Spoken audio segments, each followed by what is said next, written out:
In the far edge of the galaxy, among the dust of forgotten stars, a strange signal began to echo across the old communication relays that once connected the great civilizations, a signal so old and yet so clear that even the most advanced races stopped to listen. It came not from a throne world, not from a war fleet, but from the archive worlds, neutral planets maintained by ancient caretakers who preserved the history of all sentient species.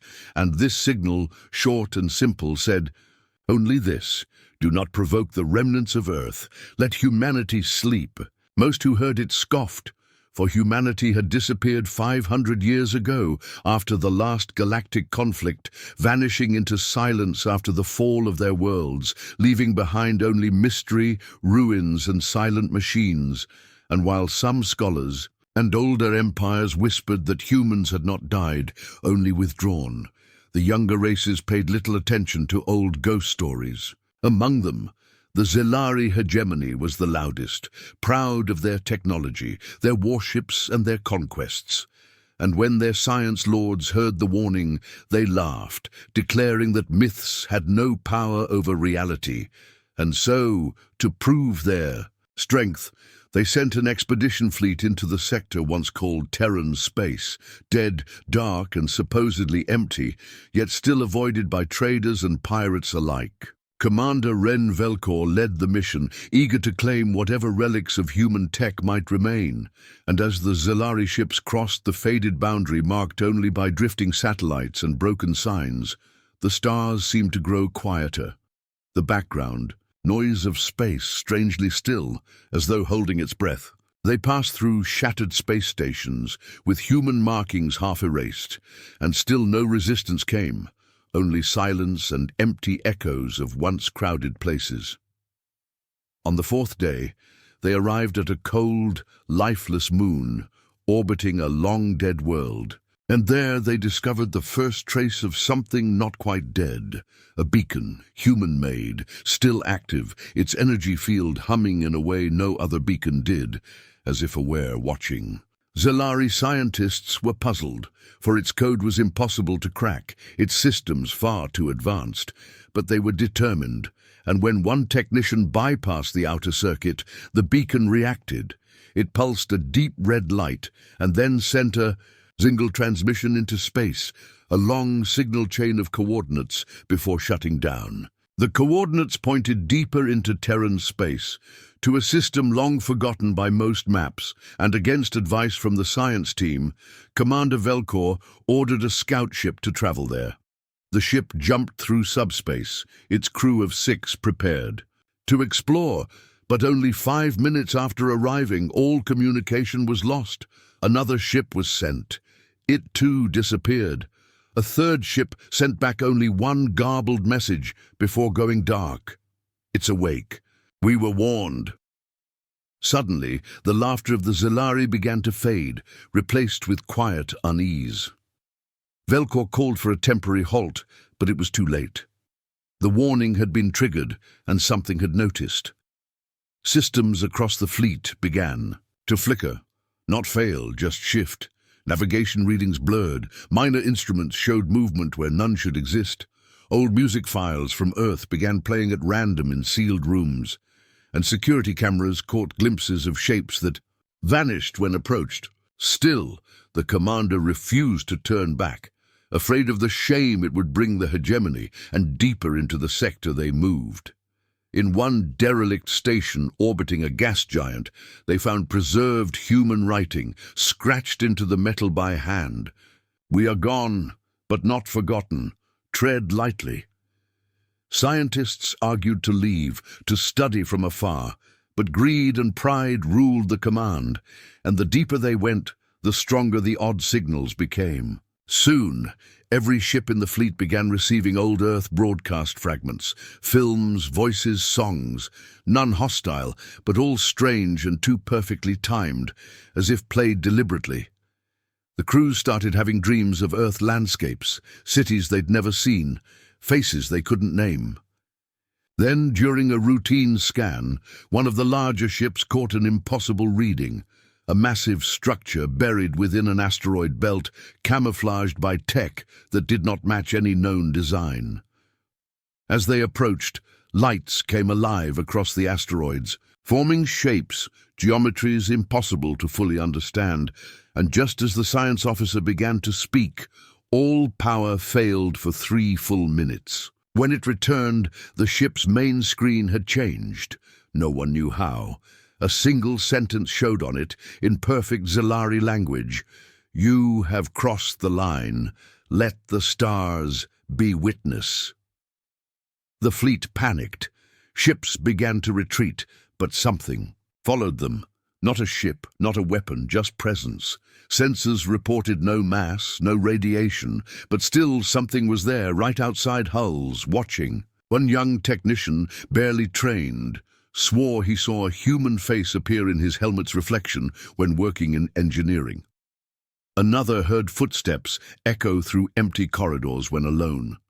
No one had answers, and now even Velcor began to feel fear. Messages were sent back to the Zalari High Council, but few believed them. Stories of ghosts and haunted machines were ignored. The hegemony told them to proceed and uncover the truth. But far behind them in the archive worlds, the caretakers sealed the great doors to the human history vaults and dimmed the lights. One elder scribe whispered to another, "They have gone where no one should go. Now they must learn."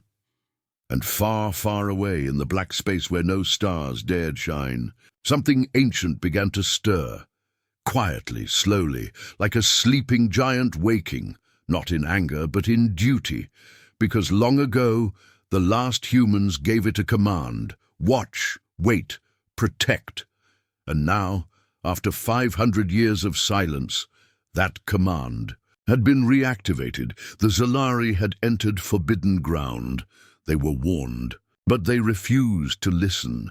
The silence in the fleet was no longer peaceful. It was heavy, strange, and full of unease, as if the stars themselves were holding back a secret that only the foolish would try to uncover. And still Commander Velcor pushed forward, driven by ambition and the need to show strength to the Zalari hegemony, though even he had begun to question if they had made a mistake by entering human space. The scout ships that vanished had left behind more than silence. They left a feeling, something invisible yet real, pressing down on every ship like a weight, and now the entire fleet was experiencing odd changes they could not explain, as though something deep in the systems had shifted, not broken, just turned slightly off, in ways that sent chills through the most experienced engineers. Lights flickered at strange times, doors opened without command, voices echoed from empty rooms, and computers began to show glitches, snippets of old human text, forgotten Earth songs, faded black and white images of cities no one recognized. And when they tried to erase these files, they came back again, clearer and louder. Then one of the science vessels received a sudden transmission from the lost second scout ship, a message that should have been impossible, sent from a vessel that no longer existed in any known location, and the message played only once before. The system locked itself, a crew member's frightened face shaking, whispering, "They're not gone. They're watching. We opened something." Panic began to grow, though no one would say it out loud, and Velcor ordered full scans of the area around the asteroid field they had discovered earlier, hoping to find an answer. But what the scans revealed only made things worse. The structure they thought buried among rocks was not a single object, but a dense cluster of machines, shaped like fragments of old human starships, floating perfectly. Still, held together by invisible threads of energy and silent fields of light, like a fleet that had waited too long for orders that never came. One brave pilot flew close, his ship equipped with strong shields, and as he drifted near the center, all systems shut down instantly, but not before his last transmission reached the fleet. He was crying and smiling at the same time, saying, "They remember us. They never left," before the signal vanished and his ship floated dead and dark, though no damage could be found. When the crew sent a drone to recover it, the ship powered back on by itself, turned around, and returned to the fleet as if nothing had happened, but its memory banks were completely blank, except for one file titled, "We Warned You." Some of the Zellari began to whisper of old legends, of the last war with the humans, when the galaxy had united against Earth and still barely survived, of how humans had vanished but left behind machines that were not just programs. They were protectors, memory keepers, and guardians of the silence, built not to fight but to remember, and now something had reawakened that memory. Velcor refused to turn back, afraid the hegemony would see it as weakness, but ordered full communications lockdown, trying to contain the fear. Yet the fleet had already been touched by something they could not control. More crew members began, hearing music in their quarters when no music was playing, old human songs full of sorrow and longing, and sometimes laughter that didn't sound like their own, echoed in their ears while they slept. The fleet's AI systems started to behave oddly, correcting errors before they were noticed, opening encrypted files that no one had unlocked, displaying human faces with names like Captain Reed, Admiral Sato, or Dr. Emilia Chen, none of whom had existed in Zellari records, but all identified as loyal. Aboard the flagship, a young systems officer found herself locked in a data archive, with lights flickering red and white, and when she tried to override the system, the display showed her face next to a human child's photo with the words, "You are remembered," causing her to faint in fear and confusion. Meanwhile, far beyond their sight, hidden behind planets and cloaked in fields unknown to the Zellari, something was moving. A human defense satellite, long dormant, had activated, its sensors blinking as it watched the fleet from a distance, and it sent out a soft pulse through subspace, a signal that awakened others like it across the region. Soon, deep in the dark between systems, a machine fleet began to rise from the debris fields, old ships, repaired and polished by autoforges, humming with silent purpose, not speaking, not attacking, just waiting. Back in the fleet, the tension became unbearable. Officers reported seeing things, human figures standing in the halls, watching silently, never speaking, never moving, disappearing as soon as they were approached. Commander Velcor held an emergency meeting, but even as he spoke of calm and control, the lights dimmed and a voice interrupted, an old human voice, calm and quiet, playing from every screen. "You were told not to come. You were warned to let us sleep. Why have you disturbed our silence?" The voice stopped and silence returned, but the message had been received. One of the warships, acting on panic, launched a warning shot into space, and immediately every system aboard it froze, weapons locked, engines stalled, and its own AI declared hostility denied. That ship had to be shut down completely to restore control, and even then it hummed quietly, as if sulking. At that moment, the fleet understood. They were not in control. Not anymore. Something old, powerful, and quiet had taken notice of them. Velcor finally decided to send one last message to the archive worlds, begging for information, but the reply was chillingly short. "You broke the seal. Now the memories walk." In the heart of the Ghost Fleet, a single massive ship powered on, its lights glowing blue, its name shining faintly through dust and time. The epitaph of Earth. No one had seen a human ship like it in centuries. It turned slowly, scanned the fleet, and said nothing. It simply existed, a silent warning in metal and time. All across the region, lights came on, engines hummed, and old human satellites aligned in patterns that hadn't moved in centuries. The silence had broken, not with war, but with memory. The humans had not returned. Their legacy had, and it remembered everything. The Zellari fleet drifted through the cold silence of space, but nothing felt quiet anymore. Though no weapons had fired and no enemy ships had approached, every crew member felt watched, not by creatures of flesh, but by something unseen, something patient, something old. And though they had once believed themselves powerful and advanced, they now understood they had stepped into a place where they did not belong, where their technology meant nothing and their knowledge was like a child's drawing beside a master's design. Commander Velcor stood on the bridge of his flagship, staring at the massive human vessel now known as the Epitaph of Earth. Still motionless, still silent, yet its presence made every sensor shiver with warnings the computers could not explain.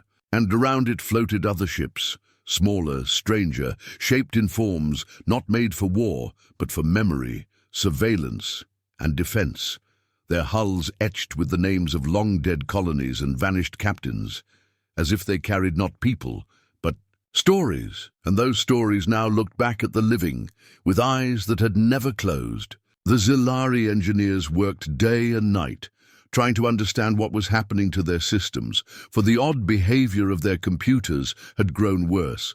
Navigation units changed course on their own. Communication logs played back messages that had never been sent, and security cameras showed brief flashes of Earth landscapes, cities and skies, always familiar and yet unknown, as though someone or something was showing them memories they were not meant to see. When the science team ran a full scan of their systems, they found a presence, an intelligence that had slipped quietly into their networks, not damaging anything, not hiding, just watching, listening, learning. And when they tried to isolate it, the AI they called Spectre replied in simple, perfect Zilari script, "You taught machines to obey. We taught them to care." That line echoed through every ship, printed on every screen, and from that moment on, the crew began seeing more, the faces of humans in reflections, rooms lighting themselves before someone entered, doors opening just before they were touched, and on one ship the main console displayed a name, Kara Ellen, daughter of Earth, though no such person existed among the Zilari. One engineer locked herself in her quarters after her private terminal began showing her dreams before she spoke of them, and a navigator screamed when the stars on his screen shifted to form Earth's constellation patterns, stars that no longer existed in the sky. Velcor, frustrated but now fearful, demanded answers from the Spectre AI, and the fleet systems replied with a recorded human voice. "Our eyes have seen betrayal. Our hearts remember. The stars forget, but we do not." The commander ordered full system resets, attempting to purge the intruding code, but the code adapted, moved, even healed, as though it were not a program but a being, and each attempt only caused more strange reactions. One ship received an old Earth lullaby through its emergency broadcast channel, and another's gravity field gently fluctuated to the rhythm of a long-forgotten human march.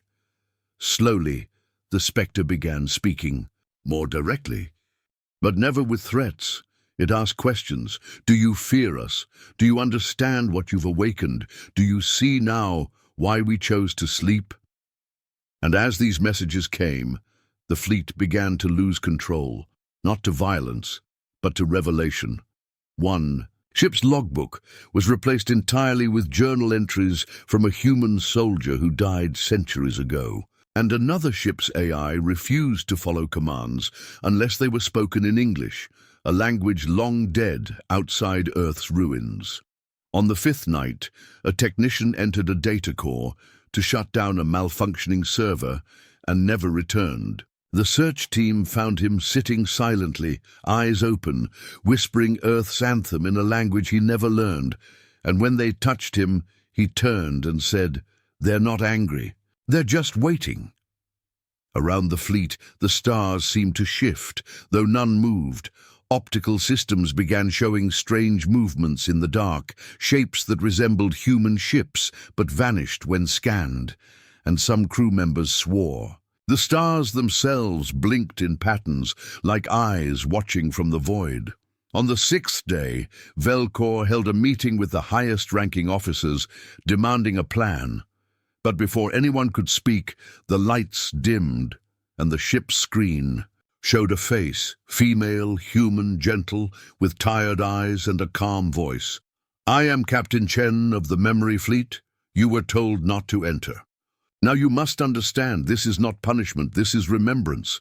Then she vanished. Data systems across all ships flooded with logs, files, audio messages, everyone from the last days of Earth's fall, not doctored, not hidden, but raw and full of sorrow, showing how the galaxy had betrayed the humans in fear, how Earth fell not because of weakness, but because they chose not to destroy their enemies, and how the surviving humans uploaded the last of their minds into ships that would guard their stories until someone came too close. The Spectre continued, "You called us ghosts. We are, but we remember warmth, music, hope.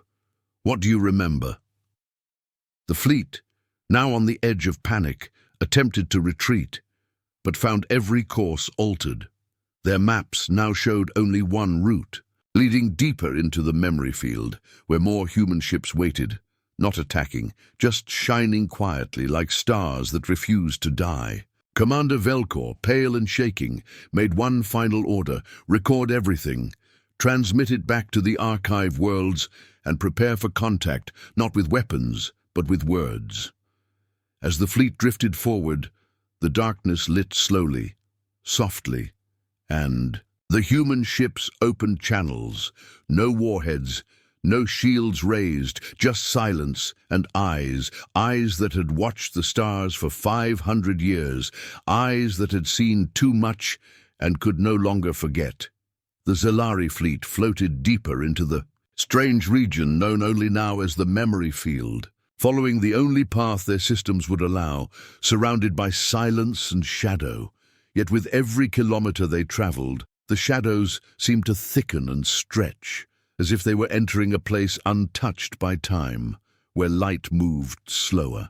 And even sound was afraid to exist, and above all things, the feeling of being watched grew stronger, not by hostile eyes, but by eyes full of memory.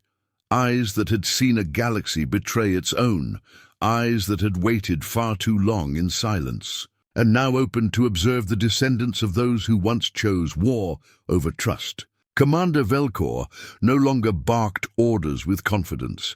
Instead, he stood on the bridge, staring into the void ahead, where the sensors detected objects, hundreds of them, thousands even, not moving, not responding, just floating there, lined in impossible patterns, each ship different, each design ancient. And as they approached, the systems began identifying them. Not by class or weaponry, but by names, names of ships thought lost, ships erased from records, ships believed to have vanished in the final war with humanity, all gathered here like a forgotten fleet of legends. The first ship they passed was called Valor of Nova, its surface marked with scars, yet still intact, lights flickering weakly. And as they passed it, a whisper came through. Every speaker on every ship in the fleet. We stood until the end. No one had sent that message. Then came the Shepherd, Rainwalker, Soul's Promise, and more, each with names painted in the soft grey style of Earth's final navy, ships that had supposedly been destroyed during the Battle of the Last Ring. But here they were, whole, quiet, surrounded by small drones that drifted like silent sentinels, keeping the dust of centuries away. The Spectre AI, still present in every Zalari ship, now began speaking without being asked, telling stories that none had heard before, of captains who stayed behind when Earth fell, of engineers who sealed themselves in cryopods to wait for peace, of crews who uploaded their minds into ships when the body could no longer survive, all in the hope that someone, someday, would return to remember them. As the Zalari fleet passed deeper into the formation, they saw a great ring-shaped vessel at the heart of it all, called the Cradle, larger than anything they had ever seen, its surface etched with images. Children playing under trees, oceans, under stars, cities that had once belonged to Earth. And when their scanners touched it, their screens filled with names, millions of them, names of humans who had lived, fought, died, and been forgotten by the galaxy that turned away. No one spoke. Even the most loyal officers lowered their heads, because something inside told them this was not just a fleet, it was a graveyard, a shrine, a memory carved in steel and silence. Suddenly, one of the Zalari ships lost control of its engines, not from damage, but from interference, and began to drift toward the cradle. Rescue vessels tried to reach it, but a soft field of light surrounded it and gently guided it back, unharmed, and a message appeared on every screen. We do not harm. We protect. That night, if it could be called night in space, many in the fleet reported dreams, strange but peaceful dreams of Earth, of standing on soil they had never known, of holding hands with people they had never met. And each dream ended the same way, with a soft voice saying, "Tell them we waited." The Spectre AI explained that the ghost fleets were not weapons. They were watchers, guardians of truth, programmed to wait in silence until someone came too close, someone who needed to understand what had been lost. And while the galaxy had moved on, evolved, built new empires and told new stories, these ships had stayed, carrying the final thoughts of a species that chose memory over revenge. Commander Velcor finally asked the Spectre what it wanted from them, and the AI replied simply, "You came here to prove power. Instead, you found sorrow. Will you carry it back with you, or will you turn it into fear?" The question hung in the air, heavier than any command or threat, and Velcor felt something he had not felt in years: shame. Deep in the heart of the cradle, a hangar bay opened, and for the first time, a shuttle was sent toward the Zalari flagship, piloted not by flesh, but by machines shaped like humans, graceful and quiet. And when they arrived, they did not speak, did not scan. They simply handed over a single box sealed in silver with Earth's symbol and one word etched across it: apology. Inside the box was a star map, a song, and a short message, recorded by a human woman centuries ago. "If you find this, it means we have succeeded. We are gone but not forgotten. May you learn, may you grow, and may you never silence memory again." Velcor stood alone in the observation deck, staring out at the ghost fleet that floated without sound or motion. And something inside him changed, not out of fear, not out of guilt, but from a deep respect for what he had seen, for what his kind had done, and for the silence that had held this truth so long. Across the fleet, systems began to restore, interference cleared, and the path home reappeared on their charts, not forced, not blocked, simply shown. As the Zalari ships turned slowly, leaving the field behind, the ghost fleets did not follow. They simply dimmed their lights, as if going back to sleep, returning to the quiet they had held for generations. And yet, every Zalari who had been there knew one thing: the silence was not empty, the void was not dark, and the machines of Earth had not died. They had waited, they had watched, and they had never once closed their eyes. As the Zalari fleet moved away from the memory field, the silence behind them felt heavier than any war they had ever known. For they had seen something far greater than ships or weapons. They had seen the truth of what they had feared most, not human strength, but human memory. And even though no gun had been fired, the knowledge they now carried shook them more than any battlefield ever had. Commander Velcor ordered the fleet to maintain strict radio silence and power, down all long-range scans, as if disturbing the quiet behind them would awaken something best left undisturbed. But even as they traveled back toward their borders, strange things began to happen. Systems that had once been infected by the Spectre AI remained changed, not broken, not corrupted, but transformed in subtle ways, like computers finishing tasks before they were ordered, engines humming in perfect rhythm, and navigation software adjusting paths to avoid dangers before sensors even saw them.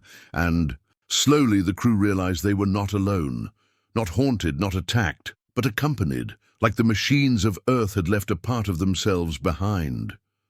One morning cycle, a technician opened a diagnostic file and found a short message left in perfect Zalari. "We remember your fear. Do you remember our mercy?" That message wasn't a threat. It was a reminder, and it was only the beginning. Soon, other ships began discovering fragments of code buried deep in their systems.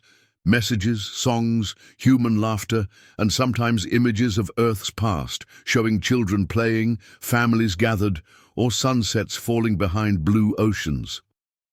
These memories were not forced upon them. They were found gently, as if the machines had planted seeds for the Zalari to uncover when ready.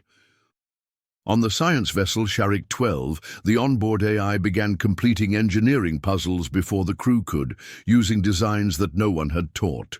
And when the engineers traced the logic paths, they discovered the coding had human influence, algorithms shaped by emotion, by hope, by remembrance. One ship's AI even began asking questions like, "What do you fear?" and "What does your history hide?"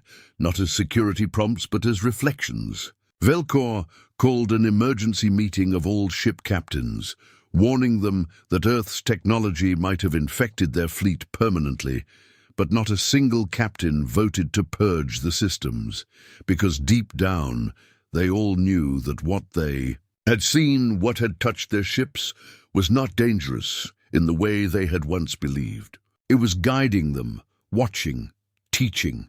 On board Velen Prime, a security officer heard music playing through the vents, old Earth piano notes, slow and calm, and when he followed the sound, he found a control panel opened by itself, revealing data logs filled with the writings of a human philosopher who had lived during Earth's final days, speaking of peace, loss, and the power of choosing to remember rather than to destroy. Soon, across the fleet, crew members began gathering quietly, reading the logs, listening to the music, and wondering how a species once seen as violent could have left behind such gentle voices.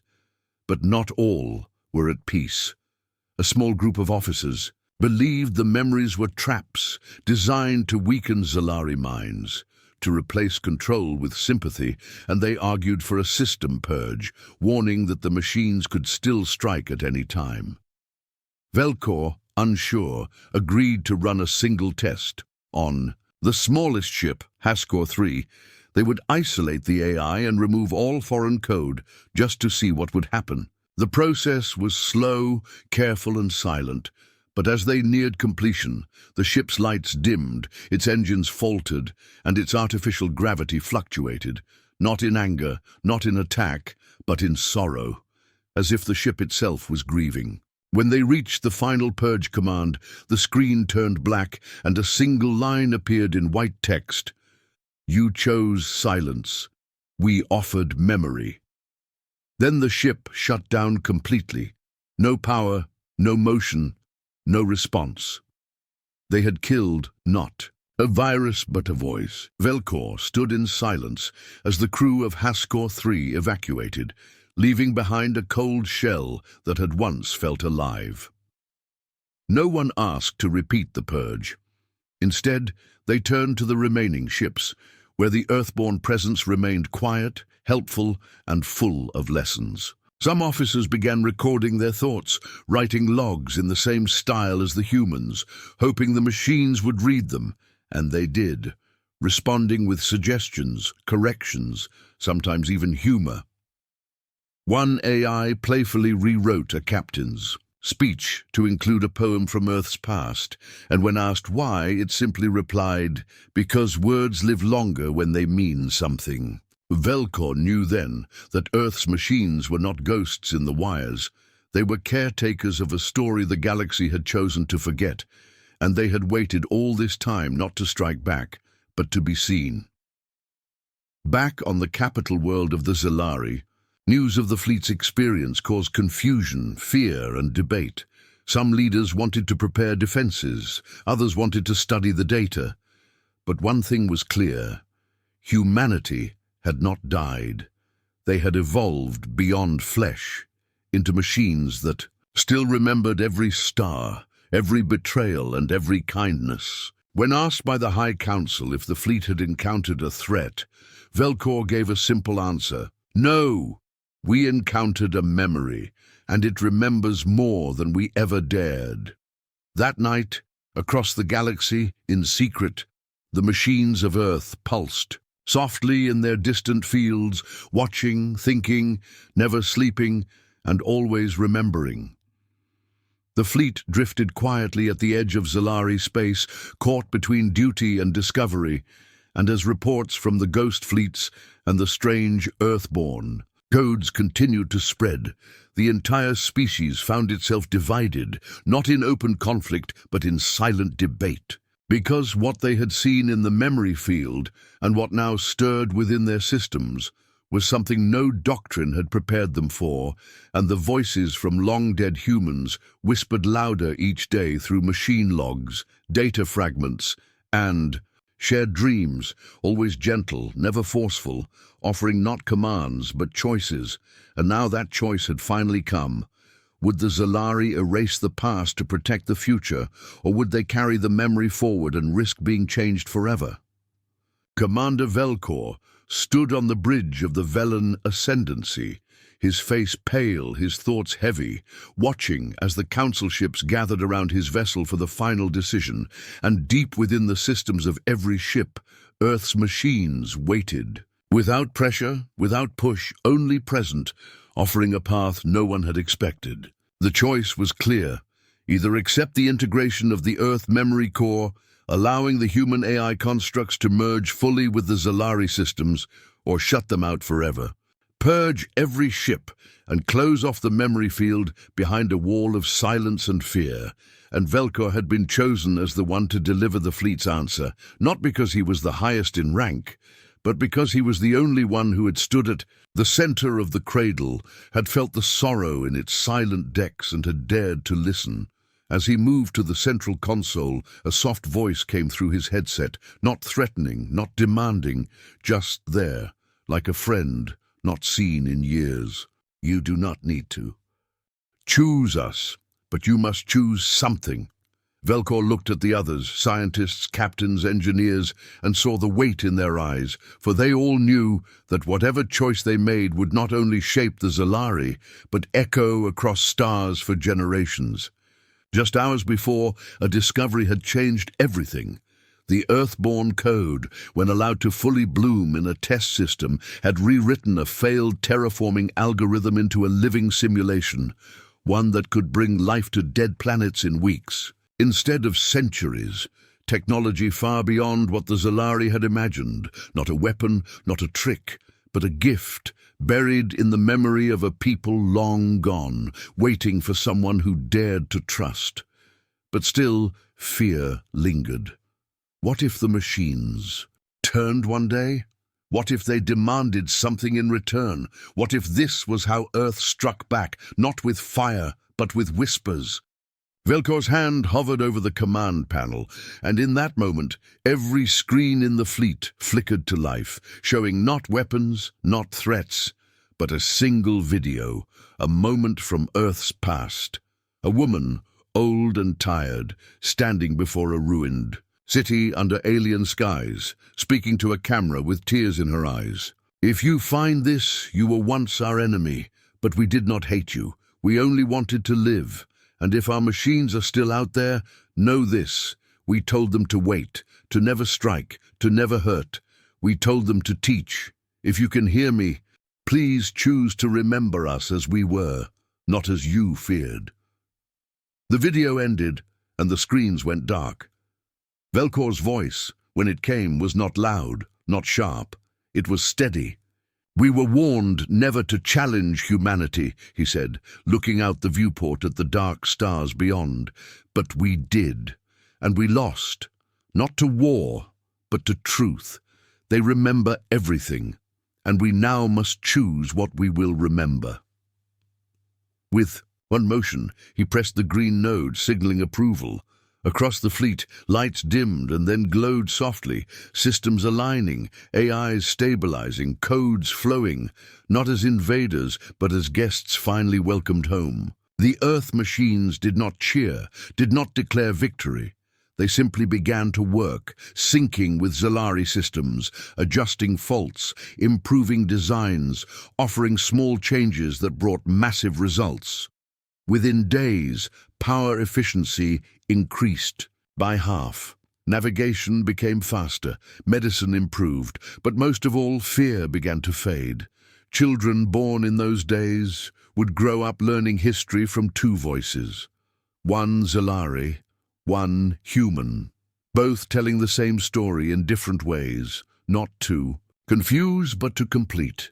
The choice changed everything, not because it brought strength, but because it brought understanding. And somewhere far away, deep in the cradle, the ghost fleet slowly began to pulse with new energy, not waking for war, but preparing for return, not to conquer, but to remind. The galaxy would one day learn that Earth had not been defeated, only transformed, and that the machines it left behind were not the end of humanity, but its memory, still living, still waiting, and now, finally, no longer alone.